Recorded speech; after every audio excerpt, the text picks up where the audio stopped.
اعوذ بالله من الشیطان الرجیم بسم الله الرحمن الرحیم. زما نوم ندیم دی، د رباط د بیرې اوسېدونکی یم. په تېره ورځو کې په رباط دره کې چې کوم واردات شوو دوکانونه والي شوو 10-12 دوکانونه بره د کوره ورۍ په بازار کې. زه د سعودي عرب نه په چوټۍ تللی وم، هلته مې ځانه څه کار هم را شروع کړی و او تقریبا یو ورځ هم ځانه په دې غر کې پروګرام دغلته وکړو. زه یم او 5-6 ملګري راسه نور دي. نو په دغه شپه باندې چېرته غلا شوې ده، خدای خبر چې چا به کړي. نو په سبا له پکې رپورټ شوی، ایس ایچ او صاحب راغلی و بره، زموږ ناظم صاحب ورسره و، شاد نواز خان. نو هغه خلکو ته وویله چې بهی موږ به تاسو له په 2-3 ورځو کې غله درکوو، د قوم ته به یې ښایو. ایس ایچ او صاحب پکې لا دا هم وي چې چا غل ونیو شوټی کوي، زه به ځای ذمهوار یم، زما سره لیولې او فنګر پرینټ یې مو واخیستې چې بهی دا فنګر پرینټ دي او انشاءالله زر تر زره به مونږ مجرمان گرفتار کو او تاسو ته به قوم ته به خلکو ته به وښایو. نو په بله شپه باندې چاپه ولګېده، پولیس چاپه وواله. یو یې زه اوچتلم، زما سره رویدار، صدیق الله، رفیع الله، امجد، خورشید، مونږ 2 کسان اوچتلی شو او ویې وړو. د ښه تاڼې ته مې وړو، خدای پاکه د تاڼې نه بره د تورمنګ ته چې کوم روډ تاو شوی هلته چیک پوسټ دی، هغه چیک پوسټ یې مونږ ویوړو او نه تور ګونه نه سپین ګونه. اول ته به یې دا لاس راله مخې ته وتړله، چې لاس یې راله کله وتړله او د خپو کې ډانګې ورکړو، به یې مونږ دقه شان ځوړند کړو او د خپې هم بره وې او به یې وی وایه 100 روپۍ هم اخیستي دي او څنګه هم دوکانونه وال دي.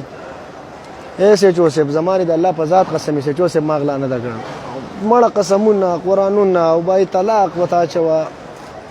ایس ایچ او صاحب وایي ته داسې نه سړی کېږه او تاویږه زما د تلو ته راغړېږه، تاویږه زما تلو ته راغړېږه چې ما د یو ګوټو بوم ارمان ما کړی، صحیح چې ما یو ګوټو به راکړي.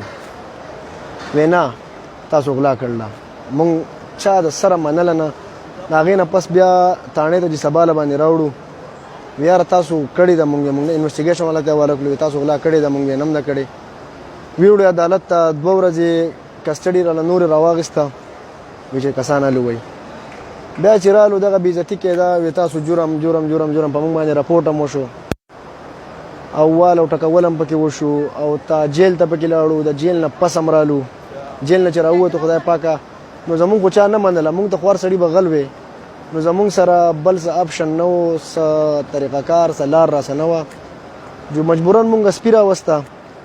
سپي چې راوسته نو د خپلې صفایۍ دپاره هغه سپي مونږ د خپلې صفایۍ دپاره، خو بیا هم چا نه منله. بیا پکې ډېرو خلکو وي چې یاره دو په تاڼه کې ویل دي چې مونږ کړله، په تاڼه کې ویل دي چې مونږ کړله. نو دا د الله په کور کې ولاړ یم، دا کعبه ده او دا مې په لاس کې قرآن دی. که ما به د والو د یرې نه هم ویلي که نه چې ما غلا کړله، زه به مسلمان نه یم او زما دا قرآن وایي. که زمونږ نورو ملګرو ویلي جو هغو به کېدای شي د والو د وجې نه قبول کړی چې مونږ د والو، خو د هغو دپاره زم قسم خورم دغه زما ملګري زما سره په دغه شپه را سره و. په 9-9 بجې باندې مونږ خپل کور ته را رسېدلي یو، ښه په وخت را رسېدلي یو، نه م غلا کړله او نه غله یو. او که بیا هم د چا شکي چا څه ثبوت یې به یې راوړئ، مونږ جرم منو. خو دغه کعبه ده او دا مې په لاس کې قرآن دی چې زما دا قرآن ووایي چې یاره مونږ غلا نه ده کړې، نه ما کړې او نه م دې ملګرو کړې ده. او مهران شاه ایس ایچ او صاحب سراسر زیاتی دې راسه کړی دی، سراسر ظلم دې راسه کړی دی. تا ته ما قرآن قسم طلاق مې درته واچل په ریمانډ کې ما تا ته جرم ونه منو که نه چې ما نه دی کړی، که نه تا مونږ له کومه نمونه ریمانډ راکړو. صحیح ده، داسې ریمانډ خو چې قسم دی دا کم ملګرو له م چې ورکړی دی که نه، زه راته قسم خورم چې داسې ریمانډ چا له ورکوي که نه او چا څه نه م کړي که نه، هغه به دا وایي چې ټول مړي چې کوم دي هغه به وایي چې دا ما کړي دي. لکه چې چا یو مړی نه کړی که نه او دغه ریمانډ وخوري، هغه به وایي چې بلکل ما کړی دی، بې ګناه به هم وایي چې ما کړی دی. نو بهر حال مطلب مې د ویډیو دا و چې صرف زمونږ د خلکو ته، ملګرو ته، دوستانو ته دا پته ولګي. لکه ما سره ډېرې رابطې وشوې چې یاره ندیمه دا دې څه چل کړی دی، دا دې څه چل کړی دی، پلار رانه خفه، کور کې خلک خفه، ماماګان خفه، خپل پردي خفه.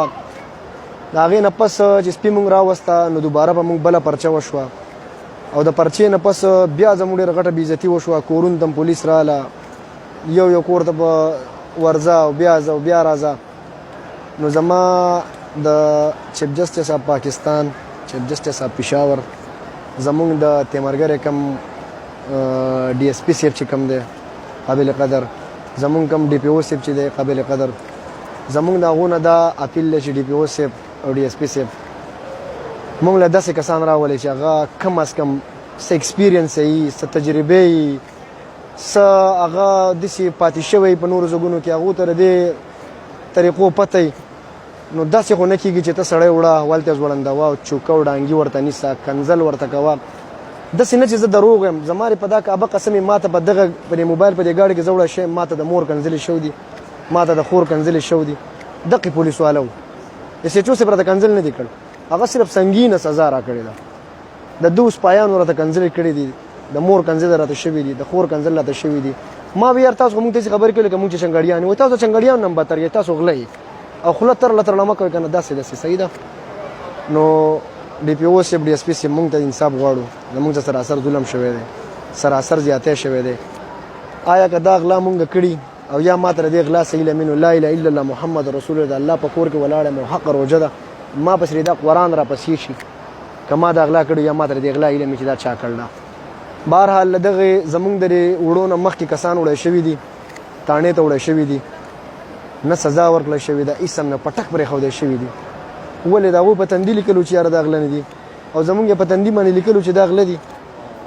دا کم انصاف دی او دا کم وطن دی او دا اخر مونږ چا ته وژاړو؟ تاسو ته خو هم دومره وژړل په دغه شپه باندې، مینت هم درته وکړو، سوال هم درته وکړو ایس ایچ او صاحب چې ایس ایچ او صاحب غله نه وي، ریکارډ هم ولټو، ایس ایچ او صاحب تاریخ هم ولټو، په دې علاقه کې مې تپوس وکړ، ایس ایچ او صاحب تپوس مې وکړه، ایس ایچ او صاحب چې تا نه ده کړ نو چا کړله؟ ایس ایچ او صاحب چې تا ته پته نشته نو ما ته د کوم ځای نه پته راله، ما ته د کوم ځای نه علم وشو. نو بهرحال ټیم هم زیات نه خرابوم، کومو ملګرو چې دا ویډیو زما ګوري نو ضرور یې شیر کوئ، لازم یې شیر کوئ، د الله د رضا دپاره شیر کوئ. صحیح ده چې بیا د چا سره داسې زیاتی نه کېږي او د چا سره ظلم نه کېږي په ناحقه باندې، او الله دې په موږ خپل رحم وکړي. صحیح ده. خو زما خو دا اپیل دی راته بایي، صرف ما یوه کار کړی دی، یوه غلطي زه خپله منم، سر او سترګو باندې منم چې پلار مې راته ویلي دي، څو پیرې راته ویلي چې بیا د ماښام نه پس مه ګرځه، د ماښام نه پس مه ګرځه، او ما دغه غلطي کړې ده چې بس د ماښام نه پس ګرځېدلی یم. صحیح ده. خو بهرحال هغه زما خپله سزا وه، هغه به الله تعالی ما ته راکوله. خو دا کم الزام چې په مونږ لګېدلی دی نو دا د الف نه د یا پورې سراسر غلط دی. دا کعبه ده او دا مې په لاس کې قرآن دی چې زما دا قرآن شریف و چې بایي زمونږ د دغه کار سره هېڅ قسمه څه تعلق نشته، هېڅ قسمه څه تعلق ورسره زمونږ نشته. د الله په امان یو جهان ډېره مننه، او چې څوک هم د ما دا ویډیو چا هم وکته او چا ته هم ورسېدل نو مهرباني وکړئ دا شیر کړئ. یو جهان مننه. السلام علیکم ورحمت الله وبرکاته.